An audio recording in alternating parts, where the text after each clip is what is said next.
हर हर महादेव। ओम नमः शिवाय। आइए सावन महात्म के 13वें अध्याय को सुनते हैं। सनत कुमार बोले, हे भगवान, किस व्रत के द्वारा अतुलनीय सौभाग्य प्राप्त होता है और मनुष्य पुत्र पौत्र धन ऐश्वर्य तथा सुख प्राप्त करता है।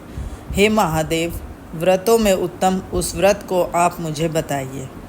ईश्वर बोले, हे सनत कुमार, 3 लोकों में विख्यात दुर्वा गणपति व्रत है।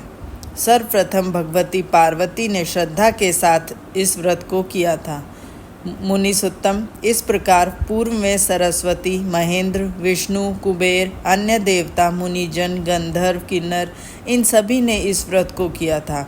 सावन मास की शुक्ल पक्ष की शुद्ध व महापुण्यदायिनी चतुर्थी तिथि को इस व्रत को करना चाहिए, क्योंकि उसी दिन सभी पाप समूह का नाश हो जाएगा। चतुर्थी के दिन स्वर्ण पीठासन स्थित एक दंत गजानन विघ्नेश की स्वर्णमय प्रतिमा बनाकर उसके आधार पर स्वर्णमय दुर्वा को व्यवस्थित करने के पश्चात विघ्नेश्वर को रक्त वस्त्र से वेष्टित ताम्रमय पात्र के ऊपर रखकर अपमार्ग, शमी, दुर्वा, तुलसी, बिल्वपत्र, इन 5 पत्रों से अन्य उपलब्ध सुगंधी पुष्पों से, सुगंधित द्रव्यों से, फलों से तथा मोदक से उनकी पूजा करनी चाहिए और इसके बाद उन्हें उपहार अर्पित करना चाहिए। इस प्रकार अनेक उपचारों से भी गिरिराज पुत्र विघ्नेश की पूजा करनी चाहिए। इस प्रकार कहें, सुवर्ण निर्मित इस प्रतिमा में मैं विघ्नेश का आवाहन करता हूँ। कृपानिधि पधारें। इस सुवर्ण में सर्वोत्तम रत्न जड़ित सिंहासन को मैंने आसन के लिए प्रदान किया है, इसलिए विश्व के स्वामी इसे स्वीकार करें। हे उमासुत, आपको नमस्कार है। हे विश्वव्यापिन, हे सनातन, मेरे समस्त कष्टों को आप नष्ट कर दें। मैं आपको पाद्य समर्पित करता हूँ। गणेश्वर, देव, उमापुत्र तथा मंगल का विधान करने वाले को यह अर्घ्य प्रदान करता हूँ। हे भगवान, आप मेरे इस अर्घ्य को स्वीकार करें। विनायक, शूर तथा वर प्रदान करने वाले को नमस्कार है, नमस्कार है। मैं आपको यह अर्घ्य समर्पित करता हूँ, इसे ग्रहण करें। मैंने गंगा आदि सभी तीर्थों के प्रार्थना पूर्वक यह जल प्राप्त किया है। हे सुरपुंगव, आपके स्नान के लिए मेरे द्वारा प्रदत्त इस जल को स्वीकार कीजिए। सिंदूर से चित्रित तथा कुमकुम से रंगा हुआ यह वस्त्र युग आपको दिया गया है, आप इसे ग्रहण करें। लंबोदर तथा सभी विघ्नों का नाश करने वाले देवता को नमस्कार है। उमा के शरीर के मल से अविभूत हुए गणेश जी, आप इस चंदन को स्वीकार करो। हे सुरश्रेष्ठ, मैंने भक्ति के साथ आपको रक्त चंदन से मिश्रित अक्षत अर्पण किया है। हे सुरसुत्तम, आप इसे स्वीकार करें। मैं चंपा के पुष्पों, केतकी के पत्रों तथा जपा कुसुम के पुष्पों से गौरीपुत्र की पूजा करता हूँ। आप मेरे ऊपर प्रसन्न हो।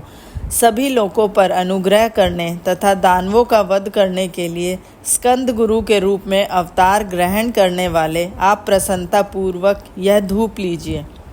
परम ज्योति प्रकाशित करने वाले तथा सभी सिद्धियों को देने वाले आप महादेव पुत्र को मैं दीप अर्पण करता हूँ, आपको नमस्कार है। इसके बाद गणनात्वम, इस मंत्र से मोदक, 4 प्रकार के अन्न, पायस तथा लड्डू आदि का नैवेद्य अर्पण करें। मैं आपकी मुख शुद्धि के लिए आदर पूर्वक कपूर, इलायची तथा नागवल्ली के दल से युक्त तांबूल आपको प्रदान करता हूँ। हिरण्यगर्भ के गर्भ में स्थित अग्नि के सुवर्ण बीज को मैं दक्षिणा के रूप में आपको प्रदान करता हूँ, अतः आप मुझे शांति प्रदान कीजिए। हे गणेश्वर, हे गणाध्यक्ष, हे गौरीपुत्र, हे गजानन, हे इभानन, आपकी कृपा से मेरा व्रत पूर्ण हो। इस प्रकार अपने सामर्थ्य के अनुसार विघ्नेश का विधिवत पूजन करके उपस्कर निवेदित सामग्री सहित गणाध्यक्ष को आचार्य के लिए अर्पण कर देना चाहिए। उनसे प्रार्थना करें, हे भगवान, हे ब्राह्मण, दक्षिणा सहित गणराज की मूर्ति को आप ग्रहण कीजिए।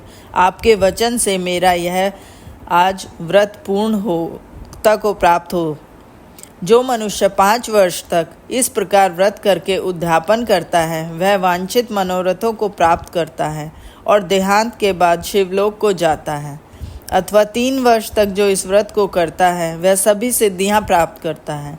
जो व्यक्ति उद्यापन के बिना ही इस उत्तम व्रत को करता है, विधि के अनुसार भी उसका कुछ किया हुआ होता है, वह सब निष्फल हो जाता है।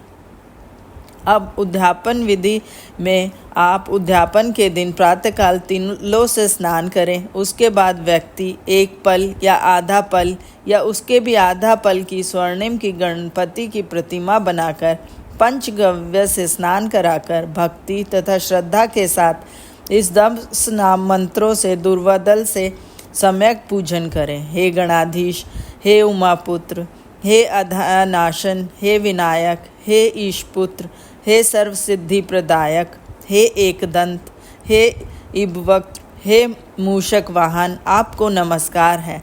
आप कुमार गुरु को नमस्कार है। इन नाम पदों से पृथक पृथक पूजन करें।